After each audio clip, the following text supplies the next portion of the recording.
to the next part in our small group instruction series. And today I want to talk about that third component that we've sort of been building up to. So we've talked about determining the needs of our students. We've talked about finding the right resources to make small group instruction work.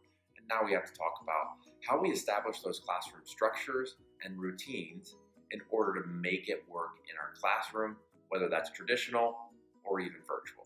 So let's jump right in. Okay, I hope you had an opportunity to watch our last video where we interviewed a second grade teacher, Mrs. Laura Simons, who works with small group instruction right inside of her classroom. She was able to offer us quite a few tips around how she makes it work. And when Laura and I talked, we really came across three main classroom structures that are critical for implementing small groups with success. So one of the first things that she talked about was building stamina with her students. The whole time. So we start by building stamina. And does that take a while? Absolutely. Right. This is all about developing inside of them the ability to work independently for an extended period of time. So what does that look like for us? Well, as Laura talked about, and what I know about what works in the classroom is we have to start small, right? So when we think about building stamina, let's just look first at independent reading. We want our students to read independently for, let's say, 10 minutes at a time. We might not be able to start in second grade, let's say, with 10 minutes of independent reading time.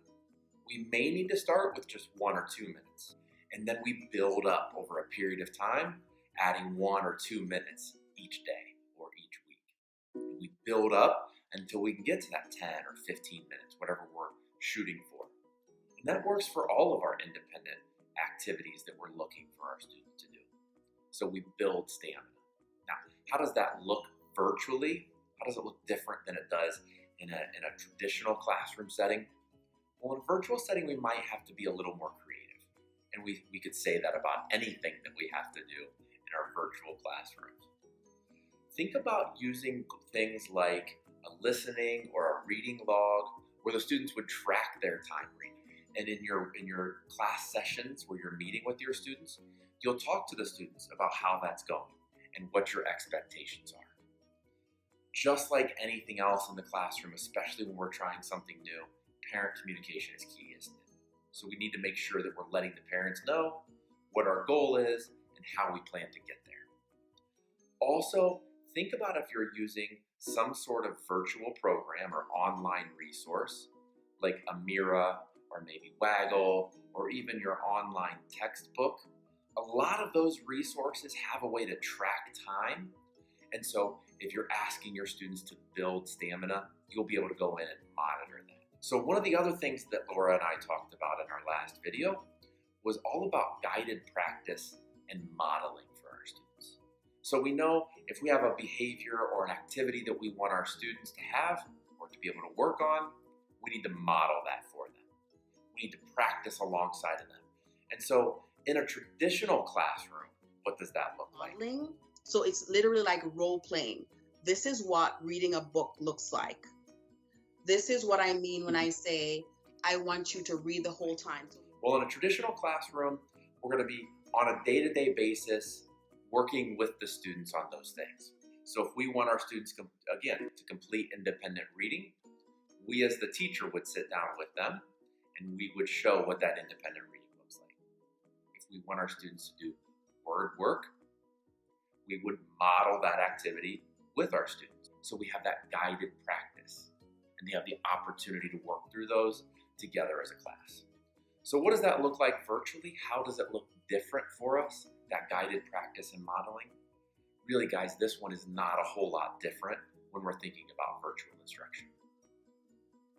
We will practice and model that for our students through that video call, but I would take it one step further. So I would have those recorded. So we record ourselves modeling what that would look like, and then we share that with our students in our class. Again here, parent communication is key.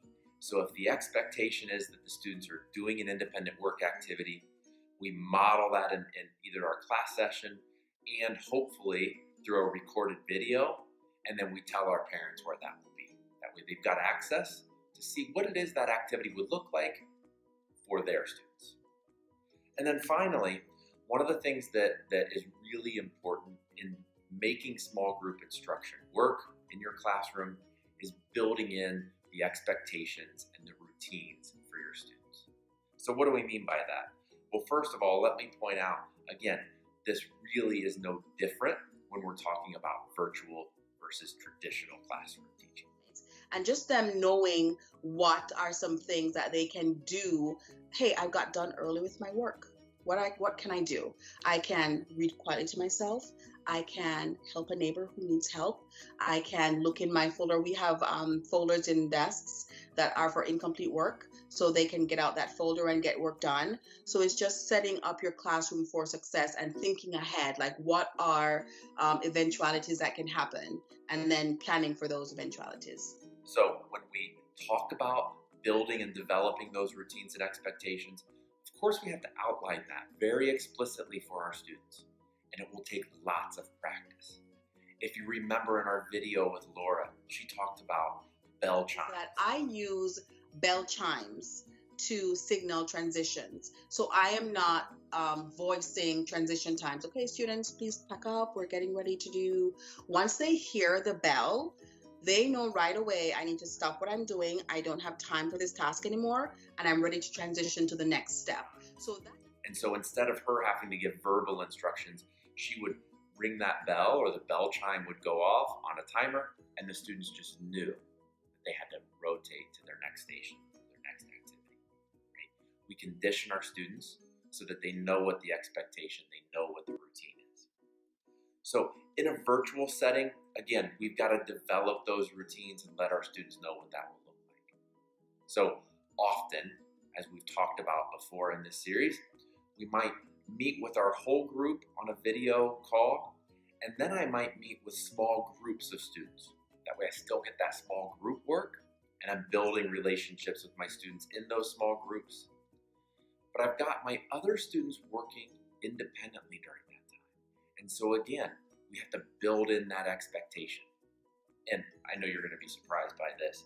Parent communication is critical here, so that the parents know that that 30-minute or that 15-minute whole group class video call isn't the only expectation for our students that day, right? So they're going to have maybe a small group meeting as well, and then they have some independent activities and work that they also need to complete.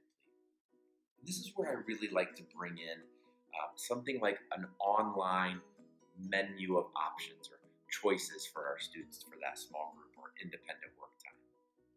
So I've got an example here for you, right? Here you can see that our students have to pick one activity from the reading corner and one activity from those other two options. And then I have a chart there for our students to track as they go on throughout the week.